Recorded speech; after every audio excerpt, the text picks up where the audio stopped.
सवाल है, लो क्या है? जवाब है, लो एक है। सवाल है, हम यहाँ क्यों इकट्ठा हुए हैं? जवाब है, हम यहाँ हमारे अनंत रचयिता का ध्यान एवं उनसे प्रार्थना करने के लिए इकट्ठा हुए हैं। अब हम और हमारे गैलेक्टिक कन्फेडरेशन के सभी भाई बहन, मास्टर हीलर रेश, गार्जियन एंजल्स, काउंसिल मेंबर्स और पूरे ब्रह्मांड में जितने भी दिव्य सभ्यताएं हैं जो उस एक अनंत रचयिता के प्रेम और रोशनी में अपनी सेवाएं प्रदान करते हैं, उन सबको हम आज इस मेडिटेशन में शामिल होने के लिए निवेदन करते हैं और उन सबका आह्वान करते हैं। आज हम सब मिलकर जितने भी लोग आज मेडिटेशन कर रहे हैं उनको, उनके परिवार को और सभी सदस्यों को और वो सभी परिजनों को जिन्हें वो प्रोटेक्ट करना चाहते हैं, उन सबको हम अनंत रचयिता के प्रेम और रोशनी से शुद्ध करते हैं और उस सभी लोगों के आसपास और उनके घरों के आसपास उस अनंत रचयिता के प्रेम और रोशनी का एक बहुत बड़ा सुरक्षा घेरा बनाते हैं, जिसमें किसी भी प्रकार के विचार या व्यक्ति जो सिर्फ खुद की सेवा में कार्यरत हो, उन सभी व्यक्ति या विचारों को इस घेरे में आने से बिल्कुल प्रतिबंधित करते हैं, क्योंकि लो एक है। मेरी आवाज आ रही है क्लियर? जी हाँ, क्लियर है। Thank you. नमस्कार दोस्तों। लॉ ऑफ वन यानी एक का कानून या एक का ज्ञान, यह उसका 53वां सत्र है जो कि मई 25 1981 को रिकॉर्ड किया गया था। दोहराया जाता है कि इस किताब द्वारा दी गई समस्त जानकारियां आप जान भी सकते हैं, मान भी सकते हैं और सिरे से खारिज भी कर सकते हैं या नकार भी सकते हैं, क्योंकि यह आपकी फ्री विल है जो अनंत रचयिता द्वारा आपको दी गई है। एक बात और कही जाती है कि लॉ ऑफ वन सभी के लिए पूरी तरह से फ्री है। यदि कोई इकाई या व्यक्ति इसको निजी स्वार्थ के लिए इस्तेमाल करे तो यह उसकी व्यक्तिगत जिम्मेदारी होगी। इसी के साथ साथ यह भी कहा जाता है कि कोई इस एक के कानून किताब को अपनी भाषा में दूसरों से साझा करना चाहे तो वह कर सकता है, क्योंकि यह भी उसकी फ्री विल है। दोस्तों, आगे बढ़ते हैं हम सत्र की ओर। जैसा कि राव कहते हैं, हम राव हैं, हम आपका स्वागत उस अनंत रचयिता के प्रेम और रोशनी की ऊर्जा में करते हैं। तो चलिए अब हम संवाद करते हैं।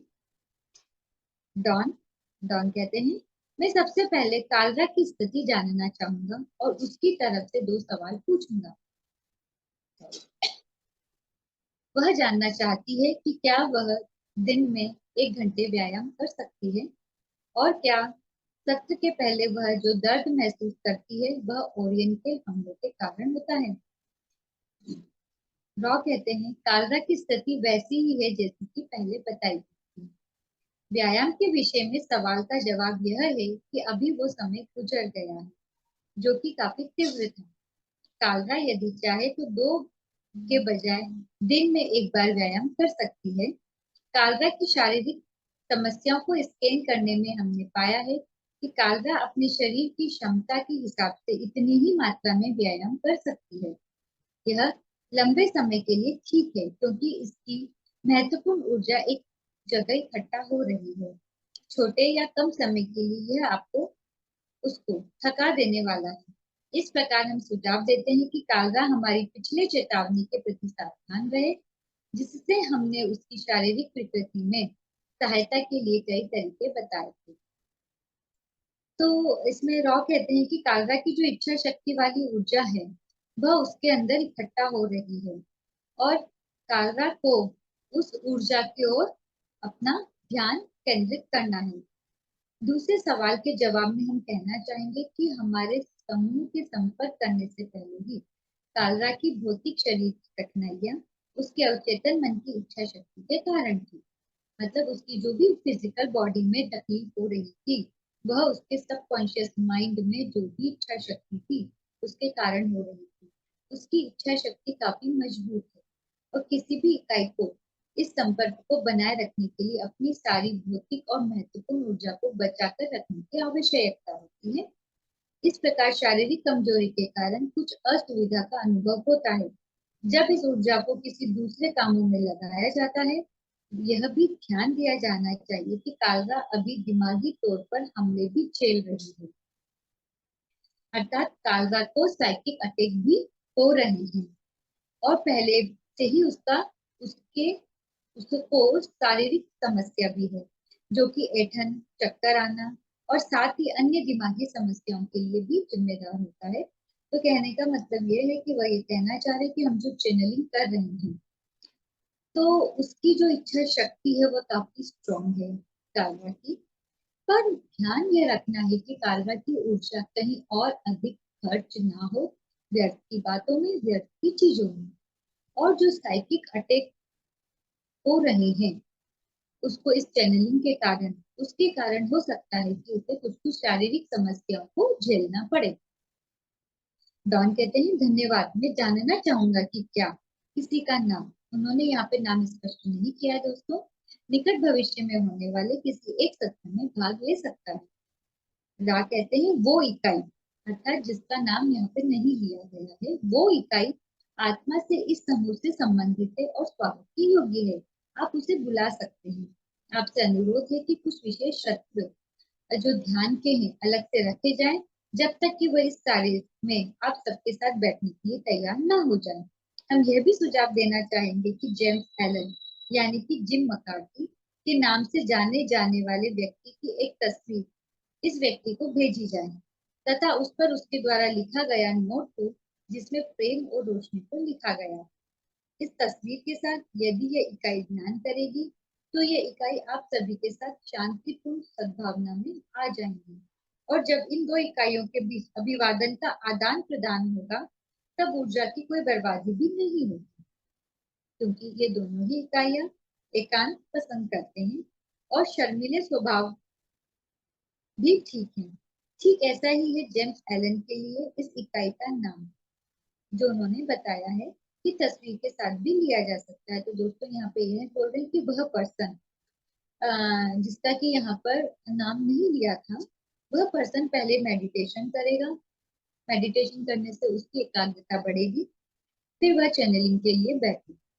तो जब वो चैनलिंग के लिए बैठे तो जिम की एक तस्वीर उस व्यक्ति को भेजी जाए, जिसपे कि नोट लिखा होगा और वो नोट क्या होगा, लव एंड लाइट का होगा। और जब वह इस तस्वीर के साथ बैठकर ध्यान करेगा, तो उनके बीच के जो रिश्ते हैं वह प्रेमपूर्ण और सौहार्दपूर्ण होंगे और इसके कारण जब वो मिलेंगे आपस में, तब उनके बीच में प्रेम और सौहार्द की भावना और अधिक विकसित हो। तो और इसी प्रकार से जैसे कि उस व्यक्ति के लिए बोला गया है, उसी प्रकार से अगर जिम मकार्टी भी इसी चीज को करेगा, उस पर्सन की फोटो को लेके बैठेगा, उसमें नोट लिखेगा लव एंड लाइट और उसी भावना को प्रेक्षित करेगा, और जब हम मिलेंगे तो उनके बीच में प्रेम और सौहार्द की भावना और अधिक विकसित होगी। डॉन कहते हैं, धन्यवाद लारामी, कि अपनी यात्रा के दौरान मुझे काफी चीजें स्पष्ट हुई है। इसका संबंध लॉ ऑफ वन की पहली पुस्तक को उन लोगों तक प्रसारित करने से है जिनको यूएफओ का अनुभव है, और दूसरे वो जो घुमक्कड़ है अर्थात वॉन्डरर है। और मुझे अभी कुछ सवाल पूछने होंगे जिनको इस किताब में शामिल करना होगा, ताकि एक गलतफहमी की संभावना को खत्म किया जा सके, जो कि मैं पहली किताब में देख रहा हूँ। इसीलिए ये सारे सवाल हैं, हालांकि इसमें से ज्यादा अस्थायी हैं। इसका उद्देश्य उन सारी विकृतियों को खत्म करना है जो पहली किताब के संबंध में है। मुझे उम्मीद है कि मेरा दृष्टिकोण सही है। हो सकता है आप कुछ का जवाब ना दे पाए, लेकिन कोई बात नहीं। यदि आप मेरे द्वारा पूछे गए सवालों का जवाब नहीं दे पाते हैं, तो हम बस कुछ अन्य सवाल ले लेंगे।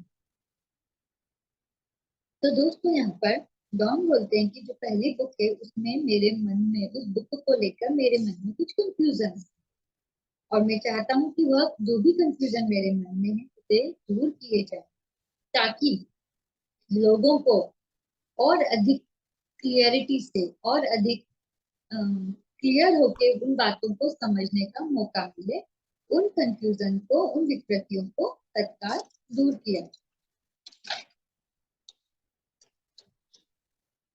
पहले मैं पूछूंगा कि आप मुझे बता सकते हैं कि बेट्टी एंड्रियोसन ने से किन इकाइयों में संपर्क स्थापित किया। रॉ कहते हैं यह सवाल उल्लंघन की सीमा रेखा पर है, अर्थात यह बेट्टी एंड्रयसन की जो फ्री विल है उसकी उल्लंघन कर रहा है, क्योंकि हम उसकी पर्सनल लाइफ के बारे में जानना चाह रहे हैं। तो हम इस जानकारी को देने में थोड़ी छूट लेते हैं, जिसके कारण थोड़ा ध्रुवीकरण भी कम होगा, क्योंकि इसके कारण स्वतंत्र इच्छा कम हो रही है। हम अनुरोध करते हैं कि इस प्रकार के सवाल को कम रखा जाए। तो दोस्तों, यहाँ पे रॉ वही बोल रही है कि ये सवाल जो है बैटरी एड्रेसिंग के जो डायरेक्ट रॉ से पूछती है, अगर वो डायरेक्ट रॉ से पूछती तो वो ज्यादा अच्छा होता, पर यह सवाल डॉन पूछ रहे हैं तो यह उनकी फ्री विल का उल्लंघन है। इसलिए वो ये चाहते हैं कि अगर बैटरी एड्रेसिंग इस क्वेश्चन को डायरेक्ट पूछते तो ज्यादा अच्छा होता है इस मामले में, तथा ऐसे कुछ अन्य मामलों में जो इकाइयां हैं उन्हें सबको सजीव रूप से याद रहता है। वो महासंघ द्वारा दी गई जानकारियों को इस तरह पढ़ना चाहते हैं जिससे स्वतंत्र इच्छा का उल्लंघन ना हो। मृत्यु के प्रति मरकर वापस जीवित होने से प्रेम और शांति जो रचना का माध्यम है, इससे कई तरह के सवाल उनकी सोच में थे, जो समय स्थान की माया में एक व्यवस्थित घटना के क्रम की तरह थे, जो प्रेम और उम्मीद का संदेश देते थे, यानी कि मृत्यु फिर से जीवित होना, प्रेम और शांति से संबंधित काल्पनिक कहानियां इस प्रकार बताई जैसे कि वे पृथ्वी पर घटित हुई हैं। इस प्रकार का संपर्क करने के लिए महासंघ की इकाइयां काफी सावधानी पूर्वक विचार करके चुनती हैं। इसमें से वो ऐसी इकाइयों को संपर्क करते हैं जिनके कंपन्यता उन्हीं की तरह हो। ये योजना तब शनि की काउंसिलिंग जो है काउंसिल के सामने रखी जाती है, और यदि पारित हो जाती है तो फिर इसे पूरा कर दिया जाता है। इस प्रकार से संपर्क की विशेषता यह है कि इसमें दुखदाई विचारों का अनुभव नहीं दिया जाता, और इसमें किसी भी तरह के डराने वाली या कयामत से संबंधित सामग्री शामिल नहीं होती है, बल्कि नए युग की बात को रखा जाता है। तो दोस्तों, यहाँ पर ऐसा बोलना चाह रहे हैं कि जो माया में, अर्थात जो इस डायमेंशन में पर्सन जी रहा है, जो भी अभी चल रहा है, यह क्या सही है, क्या गलत है, क्या सुख है, क्या दुख है, ये ऐसा क्यों है, वैसा क्यों है, जो भी इस तरह के डायमेंशन में पर्सन जी रहा है, तो जब वह पर्सन इस तरह से सोचता है तो जो कन्फेडरेशन सोचता है कि इससे संपर्क करा जाए और बताया जाए, पर ऐसे बताएं जिससे इसका डर इसको डर ना लगे। कन्फेडरेशन ये सोचता है कि हम इससे संपर्क कर सकते हैं, संपर्क इससे करा जा सकता है, परंतु इससे संपर्क इस प्रकार से करें कि इसको डर की ऊर्जा नहीं घेरे, और इसको नए नए युग की अच्छी अच्छी बातें बताई जाए, ताकि इसको उसके प्रति जो फियर की एनर्जी है वो खत्म होके और अच्छी बातों के प्रति इसका झुकाव बढ़े। डॉन कहते हैं यह जरूरी नहीं है कि मैं अपने इस उद्देश्य को पूरा करने के लिए इस जानकारी को जिसे आपने अभी दिया है किताब में शामिल करूं। आपकी ध्रुवीयता को बचाने के लिए यदि आप चाहें तो मैं इसे निजी सामग्री के रूप में रख सकता हूँ। क्या आप चाहते हैं कि मैं इसे प्रकाशित ना करूं? वह कहते हैं जो हम आपको देते हैं उसे स्वतंत्र रूप से दिया जाता है, और यह केवल आपके विवेक पर निर्भर करता है, आप जैसा चाहें वैसा कर सकते हैं। आगे बढ़ते हैं। अगला प्रश्न डॉन पूछते हैं, मैंने सोचा था कि आप कुछ ऐसा ही कहेंगे। क्या आप मुझे बेट्टी एड्रायसन द्वारा बताई गई जो ब्लू बुक नामक किताब के बारे में है उसके बारे में मुझे कुछ बता सकते हैं? रॉ कहते हैं नहीं। डॉन आगे बोलते हैं, धन्यवाद। क्या आप मुझे दूसरों की सेवा करने वाले पॉजिटिव झुकाव वाले महासंघ के सदस्यों के उन अलग अलग तरीकों के बारे में बता सकते हैं जिससे वो इस ग्रह के लोगों के साथ संपर्क करते हैं? उनके द्वारा संपर्क करने के अलग अलग रूपों और तरीकों के बारे में क्या आप बता सकते हैं? तो उनका कहना है कि क्या जो कन्फेडरेशन हमें किस किस तरह से संपर्क कर सकती है, क्या आप हमें उसके बारे में बता सकते हैं कि वह व्यक्ति विभाजन में है या प्रेम और प्रकाश की वननेस की ऊर्जा में सोचता है, उस हिसाब से ही कन्फिगरेशन जो होती है वो उस पर्सन वाइज संपर्क करती है। रॉ कहते हैं हम बता सकते हैं। डॉन आगे पूछते हैं, क्या आप कृपया ऐसा करेंगे? रॉ कहते हैं सबसे प्रभावी संपर्क का तरीका आपके स्थान समय में वो है जिसका अनुभव आप अभी कर रहे हैं, यानी कि जो चैनलिंग इस वक्त हम कर रहे हैं। हमारी इच्छा बिल्कुल भी स्वतंत्र इच्छा के उल्लंघन की नहीं होती है, इसलिए केवल वही इकाइयां जो आपकी माया में घुमक्कड़ कहे जाते हैं, अर्थात जिन्हें हम वंडरर कहते हैं, केवल उन्हीं के खोज के प्रदर्शन के द्वारा जो संपर्क बनता है, जिसे आप तथाकथित नजदीकी संपर्क क्लोज एनकाउंटर कहते हैं, और इसके द्वारा पॉजिटिव झुकाव वाले समूह और घुमक्कड़ों के बीच आमने सामने की बातचीत होती है। तो इसमें ऐसा बोल रहे हैं कि उनको जो भी इंफॉर्मेशन मिलती है किसी भी पर्सन को, तो उसको देख लेना चाहिए कि ये जो जानकारी हमें मिली है ये कन्फेडरेशन की है या फिर ओराइन ग्रुप की है। और जब ये उस चीज को लेकर समझने लग जाते हैं मेडिटेशन स्टेट में, या फिर एक अवेयरनेस के साथ उस चीजों के अंतर को समझ पाते हैं, तो तभी वह आपके जो भी जो संपर्क करने वाली इकाइयां हैं कंसंट्रेशन की, वह आपके और अधिक क्लोज आने लगती हैं। डॉन बोलते हैं, क्या आप मुझे इस तरह की बातचीत का उदाहरण दे सकते हैं जो एक घुमक्कड़ और एक पॉजिटिव समूह के बीच हुई है, और उसमें उस घुमक्कड़ का क्या अनुभव रहा है? रॉ कहते हैं ऐसा ही एक उदाहरण जिसको आप जानते हैं उसे मॉरिस के नाम से जाना जाता है। इस मामले में उनका पिछला संपर्क जो उसके मित्रों के अनुभव किया था वह नेगेटिव झुकाव वाला था। हालांकि मॉरिस इस संपर्क से अप्रभावित थे और अपने टेलीस्कोप के इस्तेमाल से इस संपर्क को नहीं देख पा रहे थे।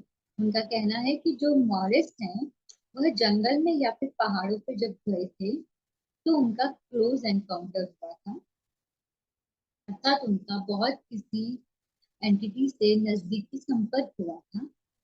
पर जिससे संपर्क हुआ था वो शायद यूएफओ के साथ के थे। तो वह जो उसके यूएफओ के जिनके साथ में उनका संबंध हुआ था, संपर्क हुआ था, यह एक प्रोग्राम रोबोट जैसे थे जिसके दिमाग के अंदर एक इलेक्ट्रॉनिक सर्किट जैसा होता था। तो ऐसा वह इसके बारे में जानकारी देना चाह रहे हैं। हालांकि मॉरिस को उसके अंदर की आवाज ने किसी अन्य स्थान पर जाने के लिए सावधान किया और वहां उसने एक कोशिश के द्वारा एक इकाई से संपर्क भी किया जो दिखने में विचार रूप के आकार के थे। वो सामने प्रकट हुए और इस इकाई को एकटक देखते रहे। इस प्रकार उसमें इस घटना और सामान्य तौर पे उसके इस जन्म के अनुभव के सत्य की खोज करने की इच्छा जागृत हुई। वह ये बोल रहे कि जो एक क्राफ्ट जो उन्होंने देखा था उसके अंदर की जो एंटिटीज हैं उसने अपने आप को एक होलोग्राफिक रूप से प्रोजेक्ट कर लिया था। तो इस प्रकार से उनका टेलीपैथिक कनेक्ट आपस में उन्होंने करा था और सत्य को जानने की उनकी इच्छा जागृत हुई थी। आगे बढ़ते हैं। जागरूक होने या सक्रिय होने की संभावना सॉरी होने की भावना इस प्रकार के संपर्क को लक्ष्य होता है।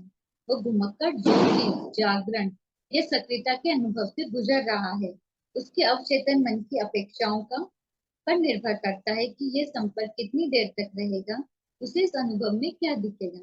ये अवधि और दृश्य जिसका उपयोग होता है वह सभी में अलग अलग होता है। तो यहाँ पे वो बोलना चाह रहे हैं कि डिपेंड करता है कि इस समय वह जो संपर्क स्थापित करना चाह रहा है वह पर्सन, उसका जो सबकॉन्शियस माइंड है वह क्या सोच के बैठा है। तो वह उसका जो सबकॉन्शियस माइंड सोच के बैठा है तो वही काम होगा और उसी तरह का होगा। अगर वह सबकॉन्शियस माइंड में ये सोच के बैठा है कि मुझे संपर्क स्थापित करना है और सिर्फ मुझे उनको देखना है, तो सिर्फ उसे दिखेगा और फिर वह लोग चले जाएंगे। अगर उसका सबकॉन्शियस माइंड ये सोच के बैठा है कि मैं उनके साथ संपर्क स्थापित करना चाहता हूँ, उनके साथ बातचीत करना चाहता हूँ, तो उसको उसी तरह का अनुभव।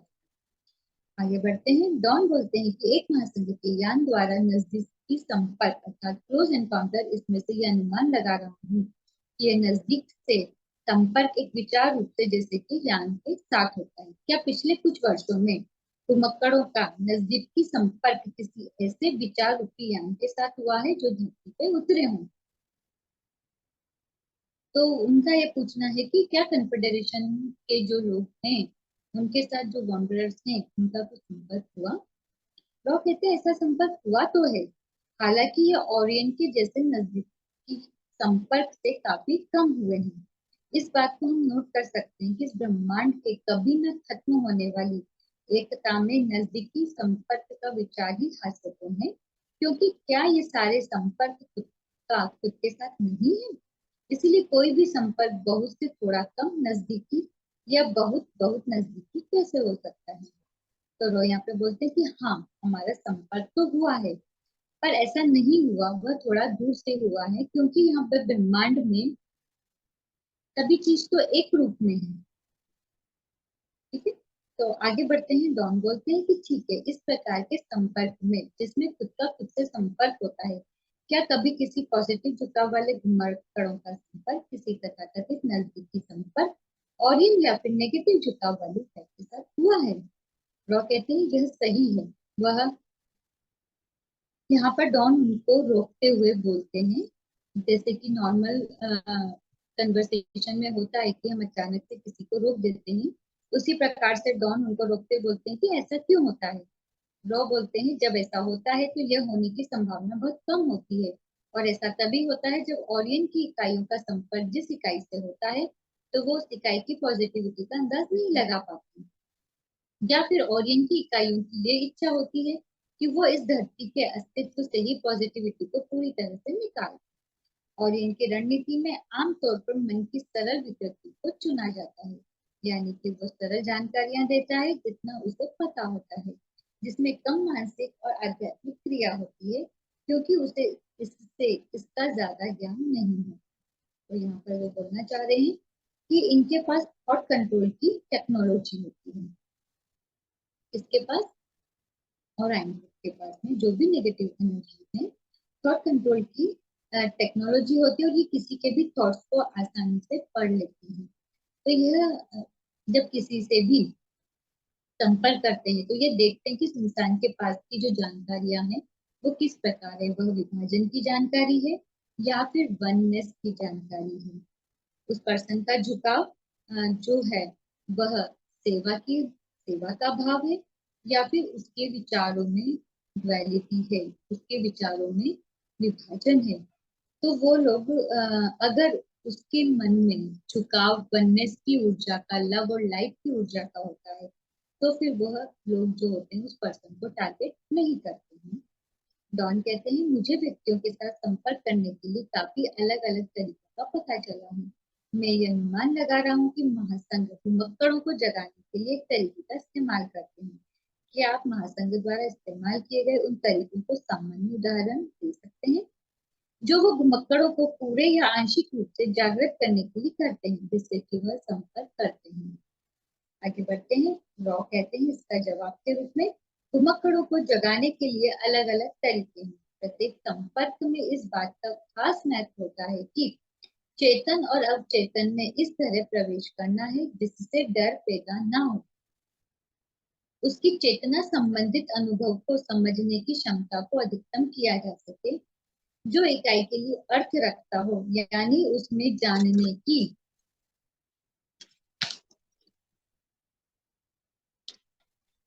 इच्छा बढ़ जाए।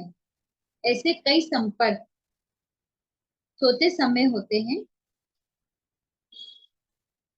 और कुछ संपर्क जागते हुए काम करते समय भी हो सकते हैं। हमारा संपर्क किसी भी स्थिति के अनुसार ढल सकता है, यानी कि फ्लेक्सिबल होता है, और ये जरूरी नहीं है कि इसमें नजदीकी संपर्क जैसे लक्षण शामिल हों जिसके बारे में आप जानते हैं। तो दोस्तों, इस सत्र को हम यही विराम की ओर लेके जाते हैं और इसे कल पुनः कंटिन्यू किया जाएगा। तो जैसे कि रॉ कहते हैं, हम आपको उस अनंत रचयिता के प्रेम और प्रकाश, वननेस, हार्मनी, अबंडेंस की ऊर्जा में छोड़े जाते हैं। आदरणीय मेरे दोस्तों, हाथ में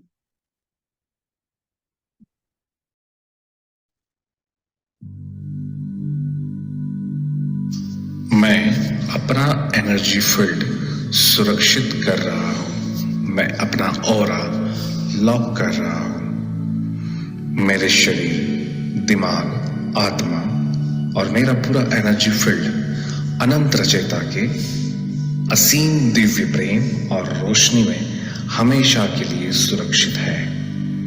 अनंत रचयिता के असीम प्रेम और अनंत रोशनी से बना हुआ मजबूत सुनहरा कवच, जिसमें अनंत ब्रह्मांडों की शक्तियां समाहित है, ऐसा कवच मैंने धारण कर लिया है। ये सुनहरे सुरक्षा कवच के माध्यम से मेरे घर के तमाम सदस्य और मेरा घर संपूर्ण रूप से सुरक्षित है। जो अनंत रचयिता के प्रेम और प्रकाश में अपनी सेवाएं प्रदान करते हैं, ऐसे ब्रह्मांड की सभी दिव्य सभ्यताओं और मेरे सभी शुभ चिंतक जो मेरे लिए दिव्य प्रेम और शुद्ध पवित्र मन से जो मुझे आशीर्वाद देना चाहते हैं, वो तमाम दिव्य पवित्र चेतनाओं को मैं परमिशन देता हूँ कि जो मेरे साथ दिव्य रूप से कनेक्ट हो सके। बाकी तमाम प्रकार की वस्तु, विचार, व्यक्ति जो खुद की सेवा में ही कार्यरत हो, ऐसे अपवित्र भावनाओं से मेरे एनर्जी फील्ड में आना चाहे, उन तमाम एंटिटी या विचारों के उन रूपों को मैं प्रतिबंधित करता हूँ, क्योंकि ये मेरी फ्री विल है और यही अनंत रचयिता के एक का कानून है। I am protected, I am protected, I am protected. Thank you so much.